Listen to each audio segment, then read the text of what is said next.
I just gave a keynote yesterday, and one of the slides that I presented on AI was that, so is AI artificial or is AI intelligent? Hmm. And actually, the true value of AI happens when you combine data with algorithm with human enterprise.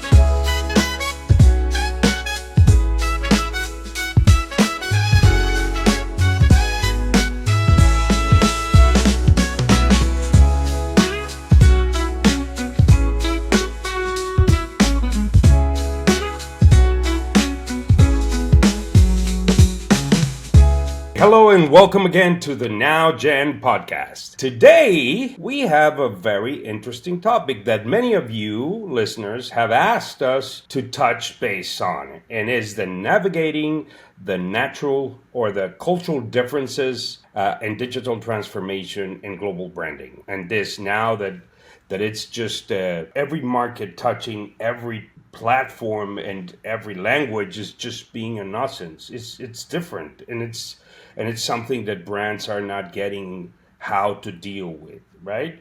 So I'm thrilled to welcome an exceptional guest who brings the knowledge we need in this particular subject and also has robust experience in the marketing realm, not only in one industry, but many, right? He is known as a collector of experiences. His name is Kunal Mehta. He's global head marketing, communication, and brand for animal nutrition and health at dsm-firmenich. Kunal has spent over 20 years mastering diverse areas of marketing, from strategic brand management, global innovations, and he has worked across a diverse range of industries. So he will be sharing with us this topic, and we are thrilled to have him here as our guest. So, Kunal, thank you for being with us today. Welcome. Thank you so much, Francisco. Thank you for having me on this podcast. Excellent. So, before we get started and going to our, unique selling proposition that, instant gratification, we have a little something just to break the ice with you.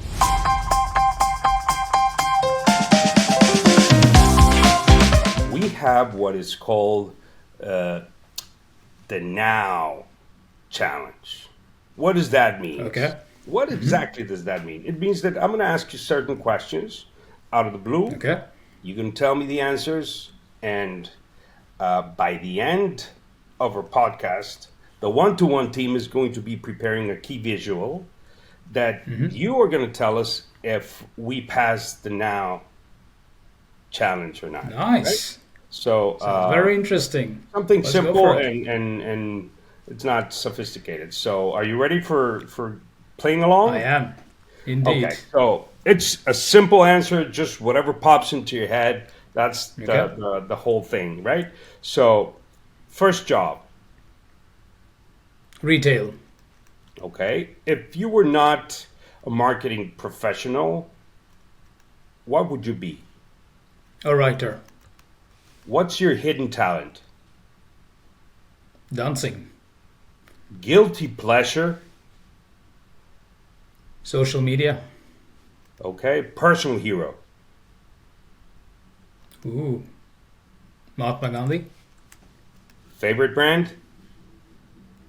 Favorite brand? I would say Nike. Favorite food? Indian.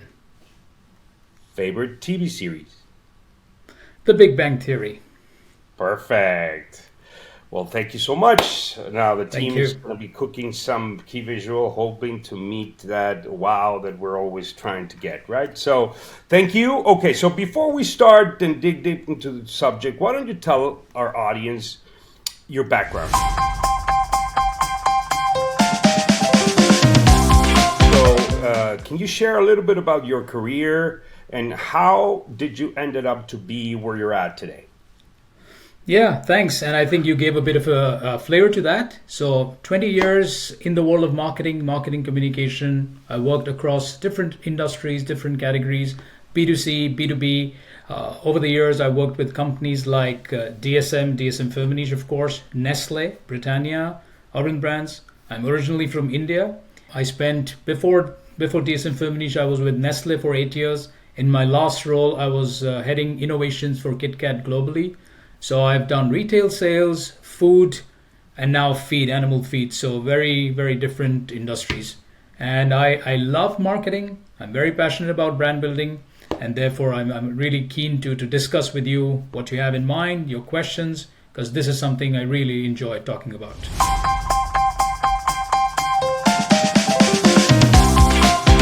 Great, excellent. So you said that you had experience in the CPG world, and that has turned a key in many of the professional you are today, right? So what have you learned in your experience in the CPG industry that can be applied to enhancing global recognition in the B2B space? Yeah, I think that's a good place to start this interview. You know, Francisco, having spent about 12, 13 years in the CPG world, when I moved to the B2C or B2B industry, this was a question I asked myself. And if I were to answer this, there are three key observations that come to my mind. One of the first one was that people in the B2B industry tend to think that the audience there is more interested in functional or technical information. And that's true, but that's not completely true. I mean, at the end of the day, the audience in the B2B world are also human beings, spending time on similar touch points like B2C audience.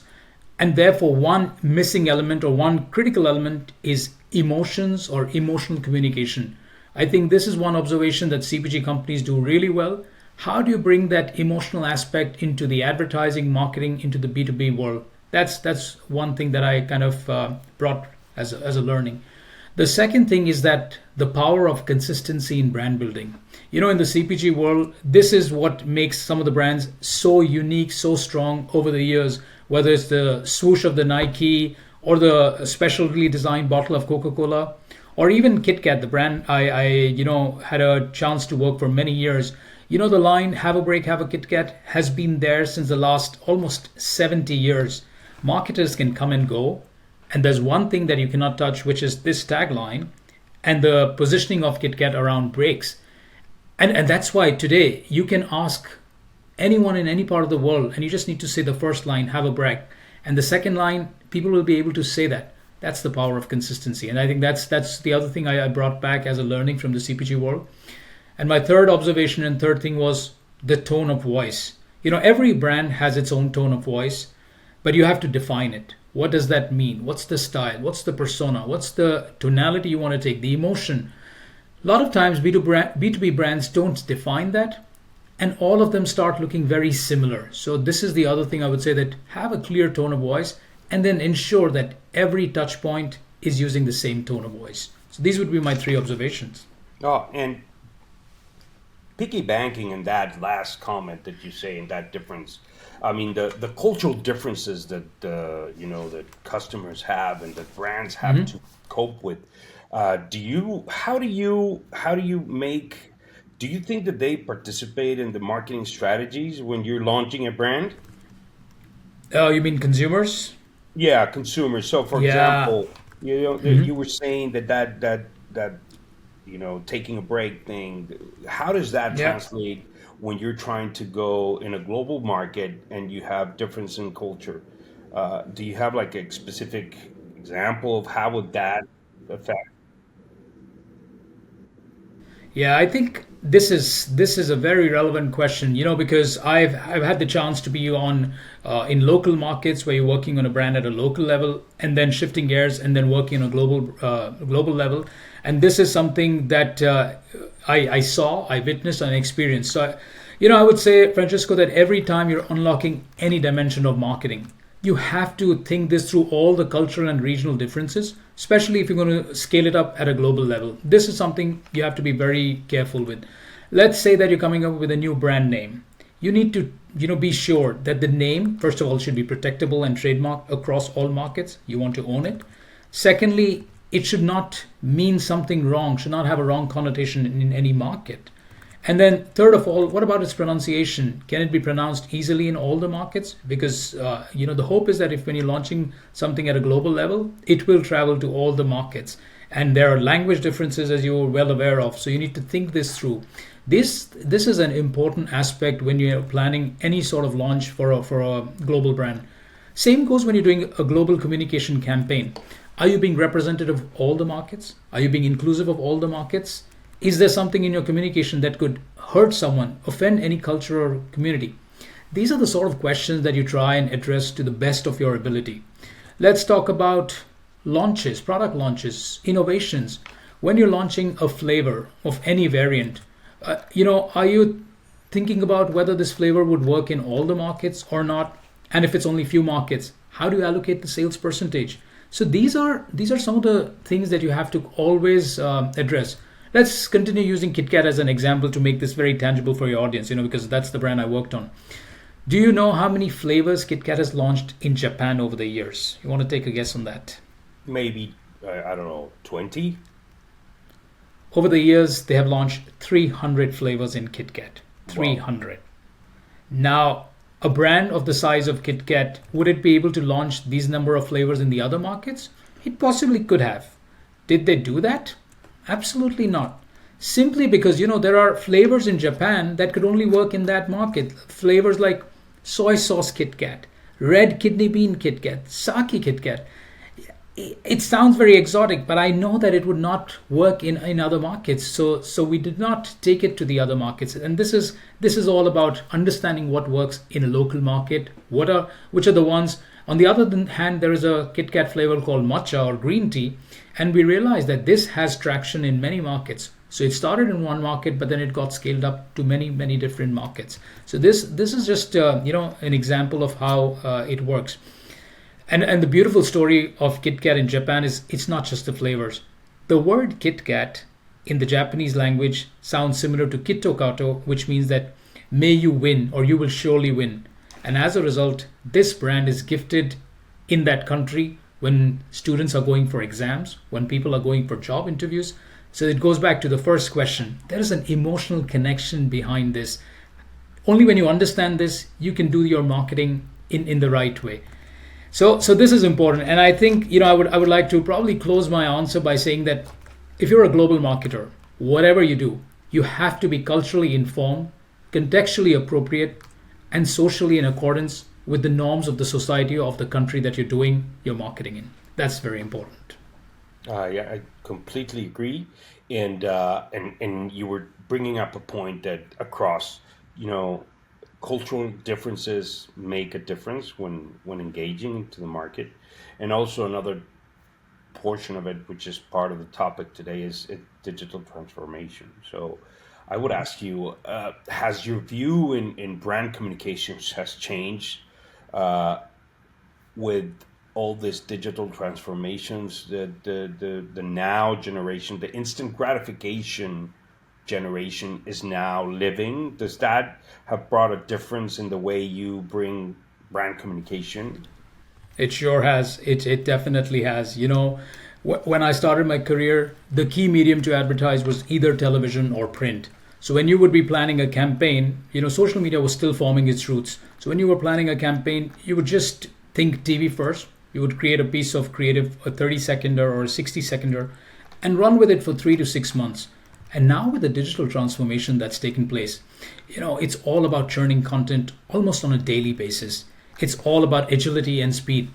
Attention spans, as you said, are getting much lower. Fatigue sets in much earlier. It's not just instant gratification. Fatigue sets in much earlier for the audience. So the challenge for any marketer is that how do you create content that allows people to almost pause that scrolling thumb behavior, and your content really sticks around. That's really the challenge. And I think this is where it's important to play around with content formats, content buckets to keep things really exciting.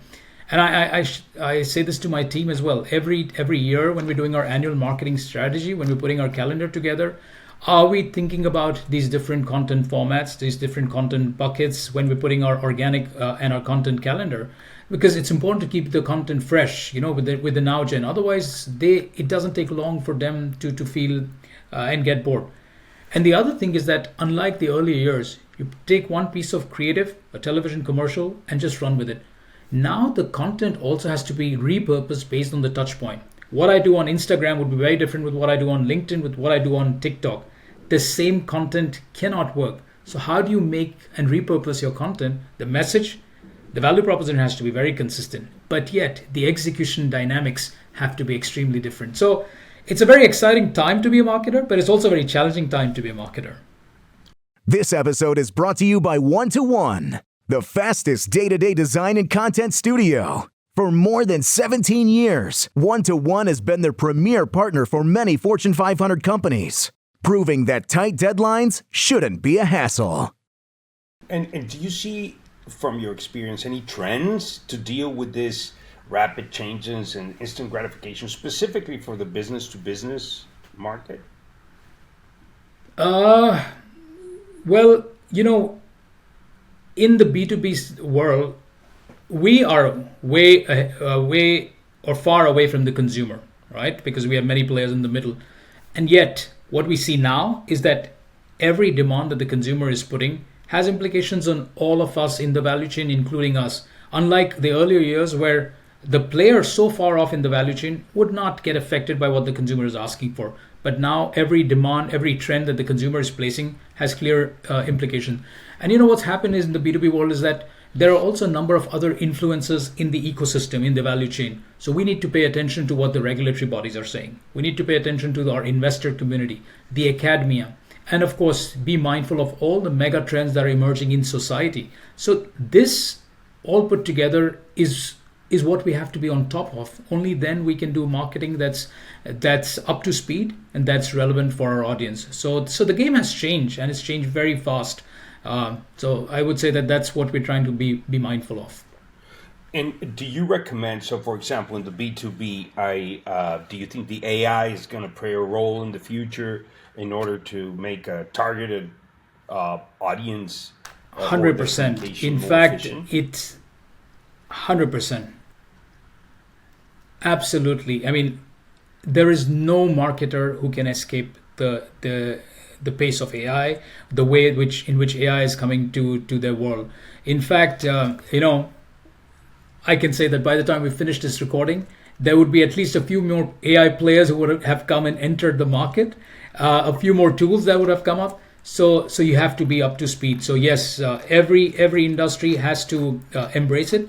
I'm seeing, Francesco, two schools of marketing that are emerging when it comes to AI. There is one group that is extremely worried that AI is going to come and take over their jobs. What are they going to do? So that's one group. And this happens every time there's a technological evolution. We saw that over the years when mobile came, before that when television came. So it's not something new. But the other group, and I like to consider myself in that group, the other group is actually waiting for AI, dabbling in that, testing it, but also waiting for AI to get better, more effective. Because this group understands that AI can complement their work and give instant gratification to the consumers even much faster than what they're getting today. And let me explain that. Earlier, you could only have few concepts that you could test out with the consumer. Today, you have an initial draft. You use AI, get it polished, have multiple concepts created, and then you don't have to wait for months to test them out. You can check them, get consumer inputs, customer buy-in much earlier. This can allow you to save a lot of time. And you have to be careful, because then you can also use AI to take care of the regular mundane operational tasks, which is taking so much time. And you can do things which are much more value-adding, much more meaningful for you as an individual, as a marketer, but also for your organization. So this is where the AI game is going to change. You can manage scale, you can manage pace, and you can do things that are more meaningful. So it's a beautiful time. Yes, I know, and the growth and the global impact that our actions are taking every day when we do or implement a marketing strategy is just impressive. So, from your experience, I would like to ask you, from working in India in your own country and now building a global career, what have you been what learnings have you had that you can share with the audience? Wow. Yeah. I think I've had learning in various phases. Maybe if I were to split this into three parts, the first is that when you leave your country for the first time, how do you feel? How do you start changing your lifestyle?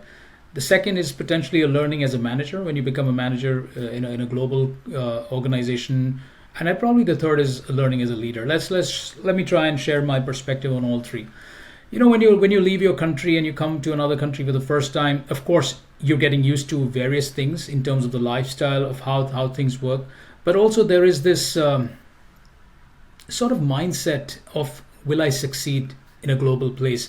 There is this thing, are there people from other countries that are better than you? You come with a bit of that you're unsure. And I've had colleagues and friends who did move from other countries in global careers, and I saw them, they were so confident when they were in their country, and they just went into their shell and they could never come out of that. And my quick learning was that you're in any position based on your capability and not your nationality. The minute you start putting that in your mind, things change. Because it's not about where you come from, but who you are. That shift is very important as an individual. The second thing is as a manager. Now, in my team, Francisco, I have people from 8 different countries, 8 different nationalities. And I've understood this over a period of time that they all come from their own culture nuances, their own backgrounds. When I'm having a conversation with them, whether it's of giving feedback, whether it's a personal conversation, training and development, performance reviews, the inputs that I give, I have to be mindful of what is the cultural nuance they're coming from, what's their background. So it's a great learning for me as a manager as well, that how do you tackle this by being mindful of what works for each of them. But the biggest learning, I would say, is as a leader. When you become a leader for a global brand, you have to shake off your biases. It's no more about where you come from, which country you come from. If a launch, if a campaign, if a decision makes sense in one market over another, the business interest comes first, not your own personal interest or where you come from. So it's not about that I come from India, so a launch should happen in India first. No, that's not how you think. So that's another shift that I would say anyone has to make when you start going into the global career. Individual, as a manager, so being mindful of the cultural nuances, and as a leader, how are you going to take business decisions in terms of rolling out, in terms of scaling up? Yeah, and I agree because I'm originally from Mexico, living in the US for 10 years or 13 years, and I completely connect with what you're saying. And you hit the nail exactly where it hurts. It's the leadership. You need to have that growth and that perspective in order to make sense when you're engaging in different markets, right? And with different cultures. Indeed. And social media, I think that is the way to connect in any way, personally, professionally, whatever. So now that you are where you're at the moment, what makes a good social media strategy in order to communicate a brand? Yeah, I think, first of all, people talk about the social media strategy. I want to say that social media strategy is nothing but a part of your digital strategy. And the digital strategy has to be a subset of the marketing strategy, which should always be linked to the company strategy. And the reason I mentioned this, Francesco, is I interact with so many young marketers and I interact with different companies. And I sometimes hear the digital teams talking about working on their strategy, which is not linked to the bigger company strategy. And that's where, leakages start happening, problems start happening. So I think I always tell people that your social media strategy is part of a digital strategy and it should be part of your wider omni-channel strategy. That's the first thing. It should always start with what is the basic fundamental objective that marketing is going after. What is your business objective? What is your campaign objective? What is your annual marketing strategy objective? Then you start defining your tools, your tactics, your execution. You need to have a clear picture of success. How are we going to know when are we successful? What touch points do we activate? I spoke about content buckets and content formats. Have you thought this throughout your content calendar? Do you know which formats you will activate? What about audience mapping? Very, very important exercise, especially in B2B, because it's not one single consumer. Who are we going after? Have we listed down what geographies we're going to go after? What personas we want to go after? What are their pain points? Social media audit is an important element in our strategy or in a good strategy. That have you thought about what keywords you want to activate? How are you going to have SEO as part of your content approach? So it's a bit of science, it's a bit of art, but when it comes together, magic really happens. And we know there are companies whose social media content, we love seeing it, and they nail it. Whether today TikTok is popular, yesterday Instagram was popular, tomorrow something else, it doesn't matter, because the social media strategy is so robust that the channels and platforms will keep on evolving, but they will keep on delivering content day after day that the audience will just love. So that's really how I see it. And do you, Kunal, do you now see underutilized channel out there that companies are not using as they should be?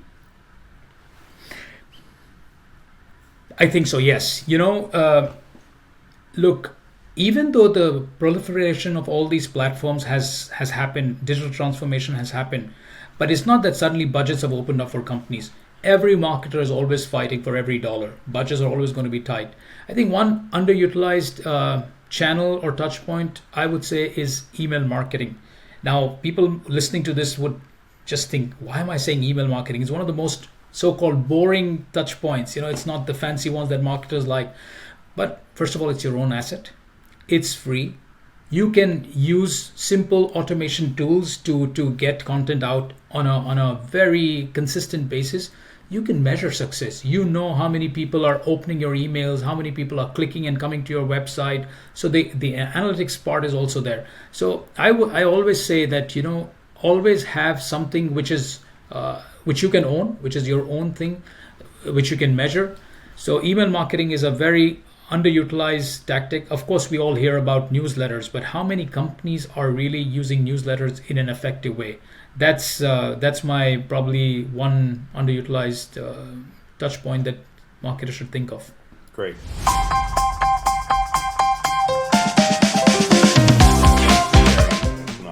Well, before ending our interview, I would like to ask you this last question. What's your take on the trends for the CPG industry in 2025? Yeah. Well, I would actually, what the trends that I'm going to talk about are not just CPG. They are true for CPG, B2B, and we spoke about AI. Of course, AI is an important trend, but the two other trends that are extremely important for the consumer and the customer: sustainability and authenticity. And maybe let me spend a few minutes on both of them. Yeah. The customer of today is very aware of the choices that they're making. They want to ask the companies to tell them, be transparent, be authentic. Where are they sourcing their materials from? Are they making the right choices? Today's customer wants to be very clear that they want to do the right for their own pocket, but right for the planet as well. So, and this means that companies have to really work on their scope 1, scope 2, scope 3 emissions. And this is where companies like us, who are way behind in the value chain, start coming in. Because, Francesco, I must tell you this, that sustainability is a very nice buzzword these days by all the companies. This is where I love, and this is the reason I actually joined dsm-firmenich. dsm-firmenich is a company that started speaking about sustainability almost 15, 20 years back.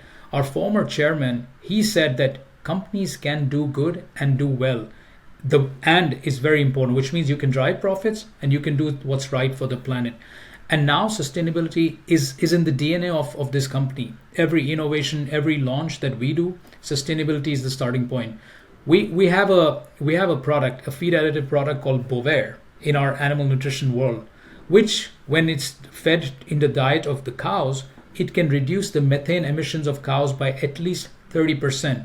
And now it's not about me coming here and talking about this, but this year, the Times Magazine listed Bovaer as one of the best inventions of 2024. Now that's validation. And the reason I'm mentioning that is that when companies that are front-facing the consumer, when they want to talk about that they are doing certain things on sustainability, they can work with us and show the impact on their manufacturing, on their work. So that's one thing. The consumer is demanding and is very clear that they don't want to interact with brands that are not being mindful of the planet. That's one. The second thing is authenticity. in a world of AI, how do you still come across as authentic? This is going to be the challenge, yeah?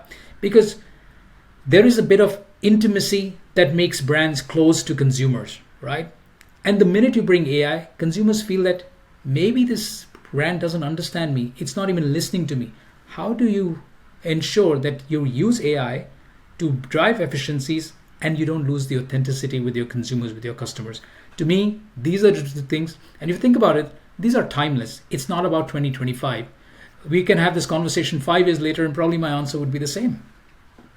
Yeah. Yeah. But what I do agree with you is that AI, as much as it is here to stay, it just proves that it's a great tool to be inauthentic if you want to, right? So the other day, Yes. just as an example, I was in Rhode Island in Newport, and a very nice front desk person said, "Hey, I hope you liked the way that we received you, and a good review would be great. And if you mention my name, that would be awesome." Yeah. So as I was Yeah. driving in the car heading back to Washington D.C. because we were driving, I have the Chat GPT on my phone, and I Right. got an email. Anything you want to say to the manager? And so I said, please write me a review for Jenny saying that blah blah blah. Brum, copy paste sent. It's not that I didn't mean what I was Yeah. trying to say about Jenny, but when I read it, it was almost like, Frederick That you Forsyth spoke. wrote the review, and I was like, it almost sounded like ChatGPT did it. So I completely Yeah. concur with Yeah. you, bringing Yes. that point.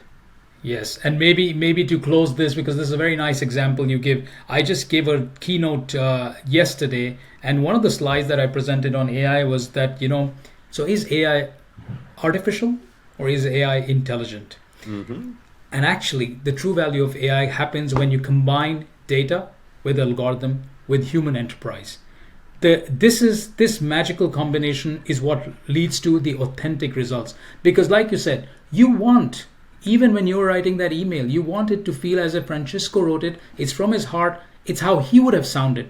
This is where the human enterprise is going to still play a key role, because if you let AI do everything and you lose your, this goes back to the first question, what is the tone of voice? What's your tone of voice as an individual, as a human being? That tone of voice cannot get lost just because AI makes our lives easier. So I think that's an important element to stay authentic and to deliver authenticity to our consumers and our customers. Great. Excellent. Well, thank you very much, Kunal, for that. And we have come to a closing of our interview. Where can people reach out to you, Kunal? So the best place to reach out to me is on LinkedIn. I'm very LinkedIn. active there, so I'm happy to connect with fellow marketers there.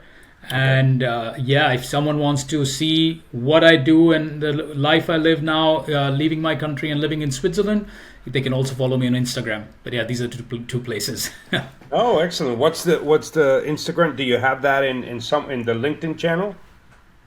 Yes, I think it's there. Otherwise, I can share it with you and you can put it in the show notes. But yeah, Okay. I can share it. Yeah.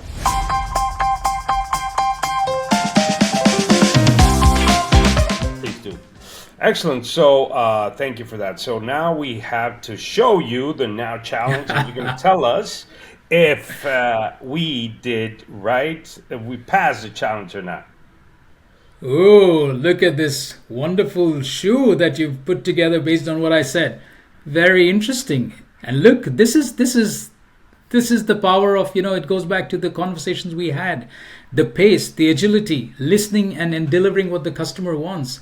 So I like it. It's pretty cool, and it's Yeah. so unique and exclusive. Well done to your It's team.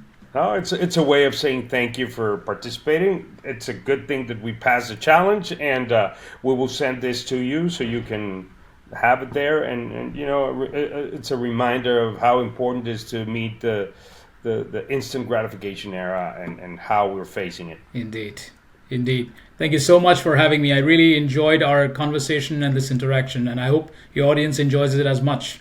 Yes, no, thank you very much, Kunal, for being here with us and sharing your experience.